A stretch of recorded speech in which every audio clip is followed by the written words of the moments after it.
All right, here we go again with another monitor. So after being disappointed with the way some of these monitors are looking in my games, I decided, like I said before, that I'm going to get two brand new Makvision tri-mode 27 or 29 inch monitors, whatever these are. So here they are in the boxes. Came on a pallet today, ordered two of them. One for the MK3, which is right here, and then one for the main cabinet.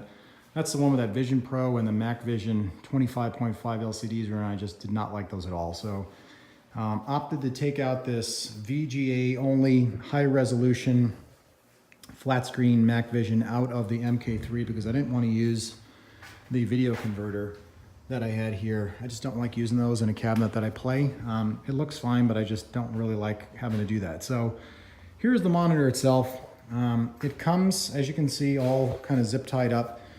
It looks pretty clean. As far as the way everything is done, obviously it's brand new, so it should be clean, but I mean, as far as the way everything's wired for longevity.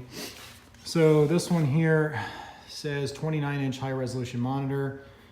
I was told that these accept CGA, which is medium and standard resolutions. So I'm gonna hook it up and see what happens. It has this little connector here. And that little connector goes over here. Where did I put it? Over here somewhere. So this little deal here. I've all seen these before. So this plugs in the board, and then your red, green, blue, black sync plugs in right here. So this one here, I had that set up on this in the back with the VGA, and I didn't like it. So this one's also a high resolution, but this is a different part number. And this one specifically only displays high resolution. So if these don't work, I'm not going to be very happy because this is a huge expense and a return to do these. So I'm going to try them out real quick, see what happens, and if I like it, I'll put it in the cabinet and I'll make a little video and show you guys how they look. But here's the part number.